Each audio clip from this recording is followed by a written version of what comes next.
The ocean does not care about you. It does not hate you. It does not want to hurt you. It is simply a massive, crushing weight of black water that is fundamentally incompatible with human life. When you dive into the North Sea, the light fades fast. The grey chop of the surface gives way to a murky green, and then, as you descend further, to an absolute, suffocating black. Down there in the midnight zone, the pressure is a physical presence. It presses against every square inch of your body, a silent, heavy hand trying to crush you into nothingness. To survive here, you have to cheat nature.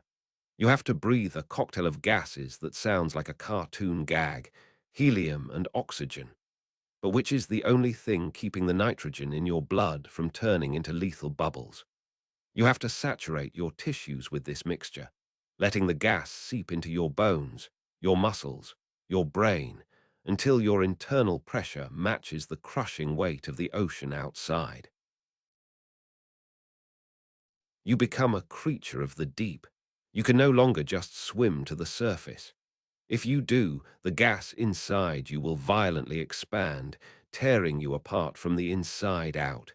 You are trapped. You belong to the pressure now. This is the reality of saturation diving. It is a profession for those who are willing to trade the sun for the abyss, to live in a steel smaller than a walk-in closet for weeks at a time, surrounded by the constant hum of life support systems and the ever-present knowledge that a single mechanical failure, a single cracked seal, means instant, horrifying death. In November 1983, the Byford Dolphin, a massive semi-submersible oil rig, sat anchored in the Frigg gas field in the North Sea. It was a brutal environment. The wind howled across the steel decks, driving freezing rain into the faces of the rig workers. The waves crashed against the massive pontoons, sending shuddering vibrations through the entire structure. But for the divers living in the hyperbaric complex bolted to the deck, the weather outside was irrelevant. Their world was defined by the steel walls of their chambers and the deep, black water below. There were 4 divers living in the complex on that rotation. 2 British divers, Edwin Arthur Coward and Roy P. Lucas, and 2 Norwegian divers, Bjorn Greve Burgersen and Truls Hellevik. They were all experienced men. They knew the risks. They knew the grueling routine. Dive down in the bell, work for hours in the freezing dark, wrenching heavy pipes and welding steel structures in water so murky you couldn't see your own hand in front of your face. Then climb back into the bell, seal the hatch, and be winched back up to the rig, where you would mate the bell to the living chambers and crawl into your bunk to sleep, eat, and wait for your next shift. All of this was done under pressure. 9 atmospheres of pressure, to be exact. 9 times the pressure you feel standing on the surface of the Earth. The living complex on the Byford Dolphin consisted of 2 main cylindrical chambers, Chamber 1 and Chamber 2, connected by a smaller transfer trunk. The trunk was the airlock. It was the crucial intersection where the diving bell was clamped on, allowing the divers to move between their pressurized underwater transport and their pressurized living quarters. It was a cramped, claustrophobic existence. The air they breathed was dense, making their voices squeak like cartoon chipmunks due to the helium. The humidity was oppressive. The smell of sweat, neoprene, and stale breath permeated everything. There was no privacy. There was no escape. For weeks, this steel tube was their entire universe. On the night of November 4th, as a bitter winter storm began to brew in the North Sea, the routine was proceeding as usual. Coward and Lucas were resting in Chamber 1. Burgerson and Hellevik were down in the bell, finishing up a long, exhausting shift on the seabed. The work was physically punishing. The heavy diving suits, the thick umbilical cords tying them to the bell, the biting cold of the water, it all drained their energy. By the time they signaled that they were ready to come up, they were bone tired. They just wanted to get out of the wet gear, crawl into their bunks in Chamber 2, and sleep. Up on the deck of the Byford Dolphin, the wind was whipping up, tossing the freezing rain sideways. The two tenders on duty, William Crammond and Martin Saunders, went about the meticulous process of recovering the diving bell. Crammond was a seasoned tender. He had performed this operation hundreds of times. He knew the sequence by heart. It was a strict, unforgiving protocol designed to ensure that the deadly pressure differential between the inside of the chamber and the outside world was never breached. The heavy steel bell broke the surface of the churning water. The crane swung it over the deck and carefully lowered it onto the transfer trunk. Clang! The heavy metal mating, flanges met. Crammond moved in, securing the massive, heavy-duty clamp that locked the bell tightly to the trunk. Once the clamp was engaged, securing the seal, Crammond opened a valve, flooding the small space inside the transfer trunk with the heliox gas mixture, slowly raising the pressure inside the trunk until it matched the 9 atmospheres inside the bell and the living chambers. Inside the bell, Burgerson and Hellevick waited as the pressure equalized. They could hear the hiss of the gas, the muffled clanking from the tenders working outside. They were almost home. When the pressure gauges on the outside read exactly 9 atmospheres, the signal was given. The trunk was pressurized. The seal was tight. Inside the bell, the divers cracked the bottom hatch. Because the pressure inside the bell now matched the pressure inside the trunk, the heavy steel door swung open easily. Burgerson went first. He climbed down the short ladder into the narrow, dimly lit transfer trunk. He then turned to the heavy steel door leading into Chamber 1. He opened it and stepped through.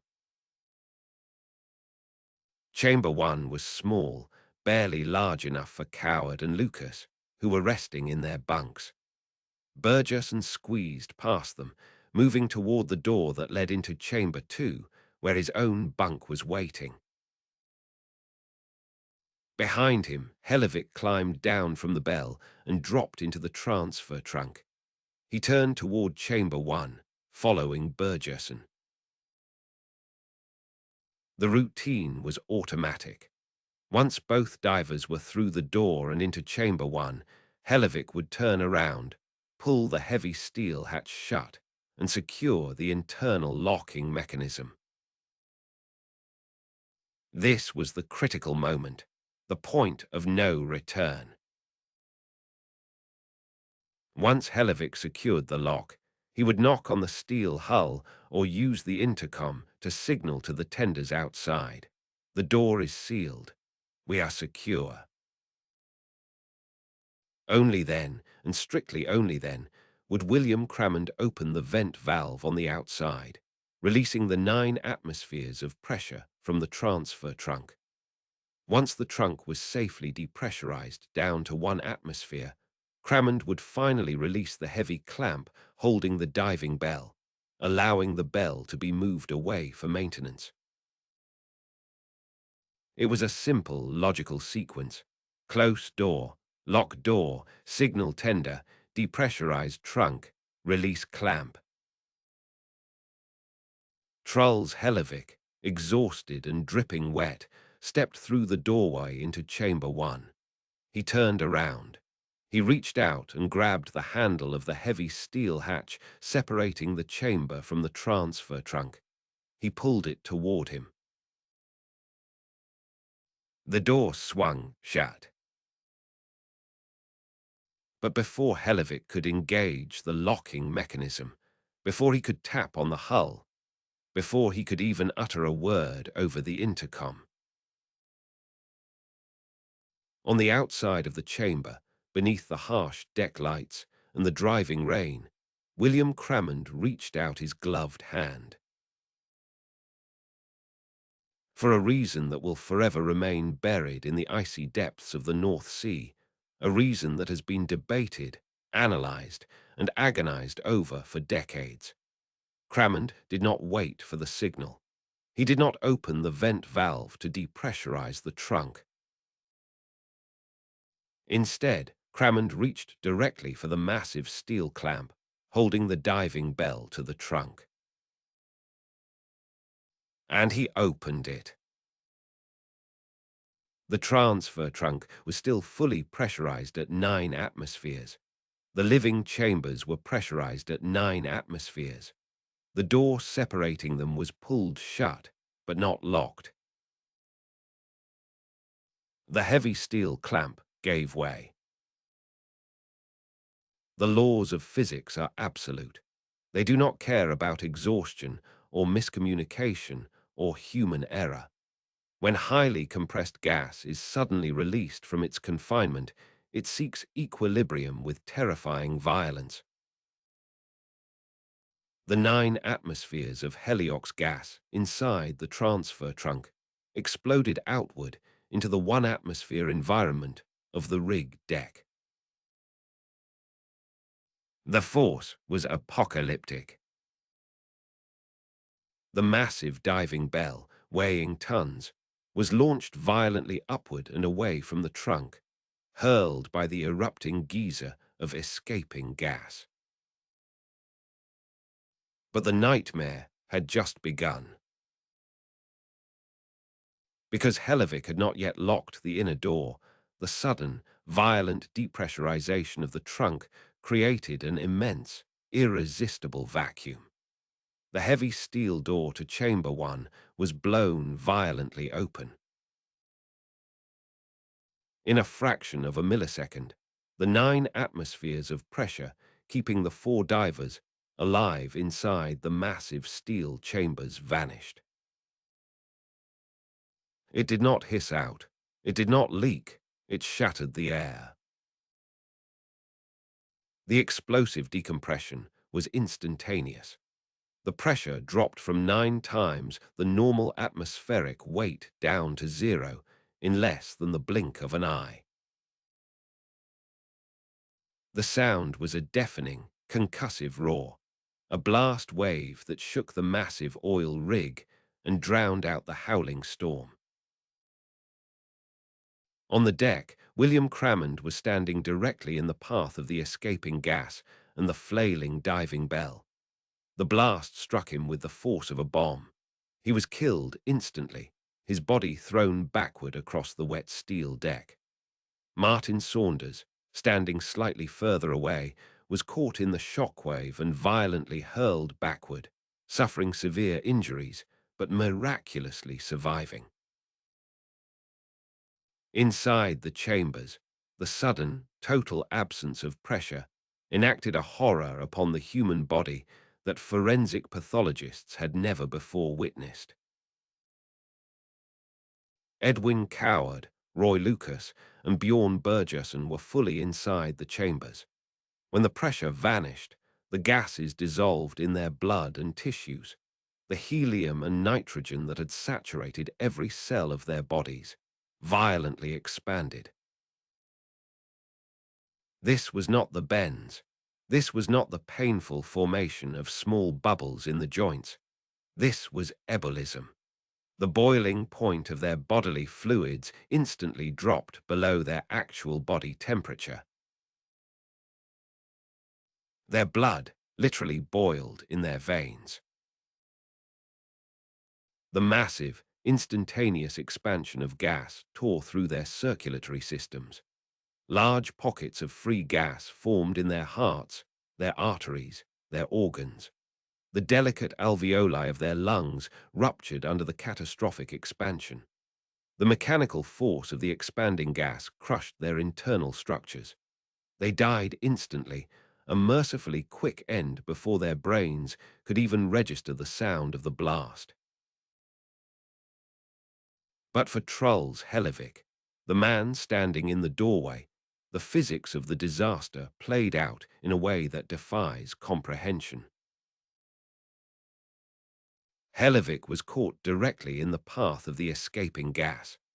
The 9 atmospheres of pressure inside Chamber 1 rushed toward the 1 atmosphere void of the open trunk with unimaginable force. The pressure differential acted like a physical wall of moving concrete. The rushing torrent of gas grabbed Hellevik's body, but the doorway was partially blocked by the heavy steel door, which had been blown ajar. The gap through which the entire volume of Chamber 1's atmosphere was violently escaping was a narrow, crescent-shaped slit, measuring barely 24 inches long. The vacuum force was absolute. The human body is mostly water, and while water does not compress, flesh and bone offer zero resistance to the sheer mechanical power of a 9-atmosphere explosive decompression. Hellevik was forcefully drawn into the narrow gap. The escaping gas did not just push him, it violently extruded him through the opening. The bisection of his body was absolute and immediate. His thoracic and abdominal cavities were completely emptied. His internal organs, his spine, his heart, everything was violently expelled from his body by the rushing torrent of gas. His remains were blasted out of the transfer trunk and scattered across the deck of the Byford Dolphin, some pieces found over 30 feet away from the chamber. When forensic pathologists later examined the remains, they discovered something that fundamentally altered the medical understanding of extreme pressure trauma. The explosive decompression was so violent that it had forced the fat cells from his tissues directly into his bloodstream. The sudden drop in pressure had caused the complex protein structures in his blood to denature, clumping together as if they had been boiled. The physical chemistry of his body had literally been ripped apart at a molecular level. The silence that followed the blast was absolute. The howling wind of the North Sea storm seemed muffled, distant, as if the world itself had stopped to process the violence of what had just occurred. The deck of the Byford Dolphin was a scene of unimaginable carnage. The heavy steel diving bell lay battered and skewed, ripped from its moorings. The transfer trunk, the umbilical cord of life for the men inside, was an open, jagged wound venting the last remnants of the deep-sea atmosphere. The emergency response was chaotic, frantic, and ultimately useless. There was no rescue to be made. There was no medical intervention that could reverse the absolute biological destruction caused by the explosive decompression. The 5 men, crammed on the deck, and the 4 divers in the chambers were dead. For the surviving crew of the Byford Dolphin, the trauma was profound. They had to recover the remains. They had to look into the steel tomb of Chamber 1 and Chamber 2 and witness the horrifying reality of what happens when the pressure of the deep sea is suddenly, violently stolen away. They had to see their friends, men they had worked with, eaten with, and trusted with their lives, reduced to biological wreckage by the unyielding laws of physics. In the immediate aftermath, a profound, heavy dread settled over the rig. It was the realization that they were not masters of this environment. They were fragile, fleshy intruders, surviving only by the grace of thin steel walls and complex, vulnerable machinery. The ocean had not reached up to crush them. The absence of the ocean's pressure, the sudden return to the surface world, had torn them apart. The industry, however, did not pause to grieve. The Frigg gas field was too lucrative. The machinery of extraction had to keep turning. The Byford Dolphin was cleaned, the damaged equipment repaired, and a new crew of divers was flown out to replace the dead.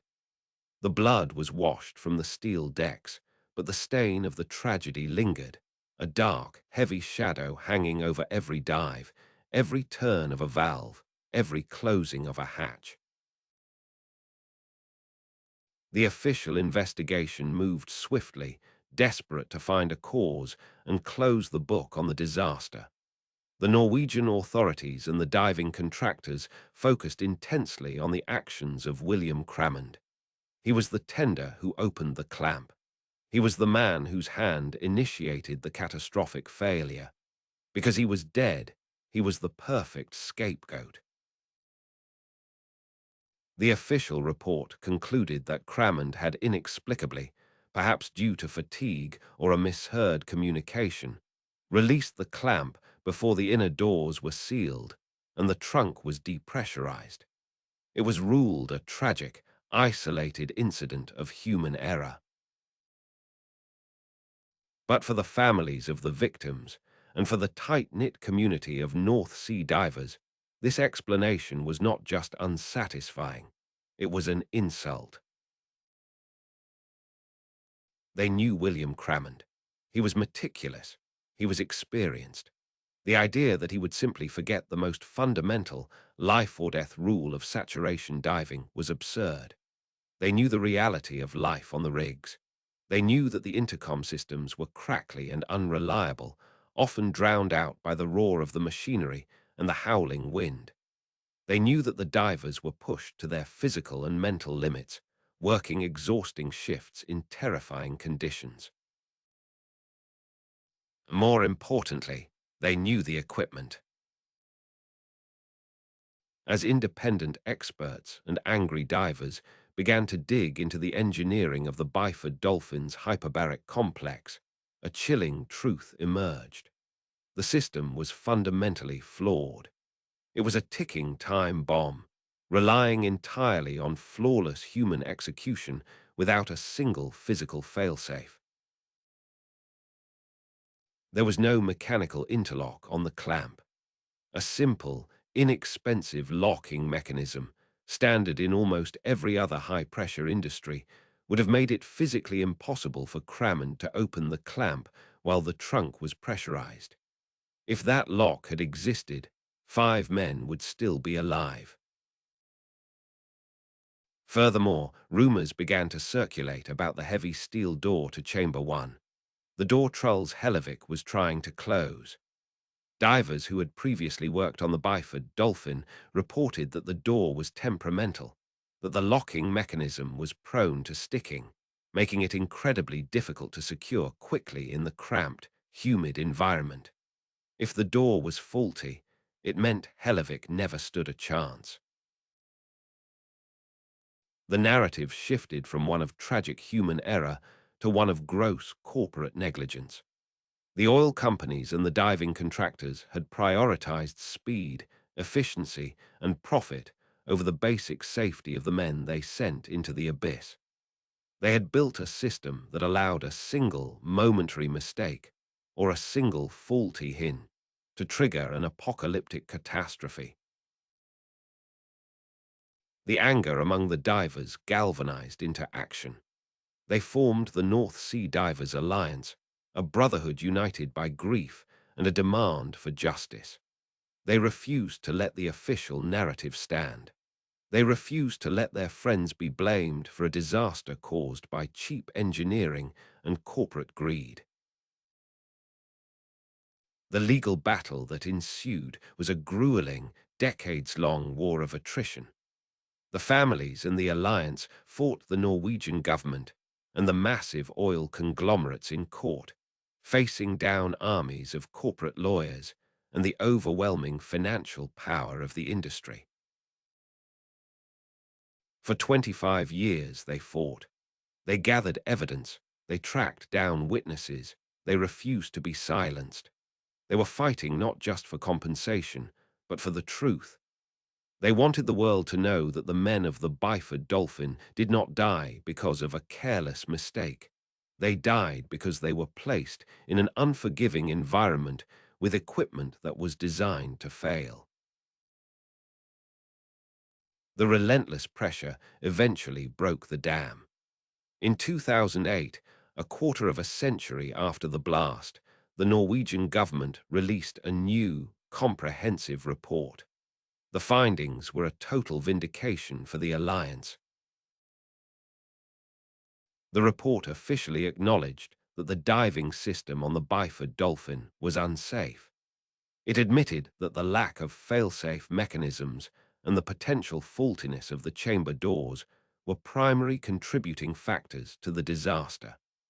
The government formally accepted responsibility for the inadequate safety regulations that had allowed such a flawed system to be operated. The following year, a financial settlement was reached. It was a victory, but a hollow one. No amount of money could unboil the blood of Edwin Coward, Roy Lucas, and Bjorn Bergersen. No settlement could piece together the shredded remains of Truls Hellevik or bring back William Crammond. But the legacy of the Byford Dolphin was cemented. The disaster forced a complete overhaul of commercial diving safety regulations worldwide. Mechanical interlocks became mandatory. Redundant safety systems were implemented. The era of the Wild West in the North Sea, where divers were treated as expendable biological components in the machinery of oil extraction, was brought to a definitive end. Today, commercial divers still live in the pressure. They still descend into the black, crushing depths of the ocean, trading the sun for the abyss. But when they seal the hatches of their hyperbaric chambers, they are protected by the hard-learned lessons of the Byford Dolphin. The interlocks that click into place, the gauges that monitor the pressure, the strict, unyielding protocols. They are all written in the blood of the 5 men who died on that freezing November night in 1983. The ocean remains fundamentally incompatible with human life. It is still a massive, crushing weight of dark water, waiting for a single mistake. But the steel cans that humans used to cheat the pressure are now safer, forged by the terrifying realization of what happens when the deep sea reclaims its territory. The story of the Byford Dolphin is a ghost story of the industrial age.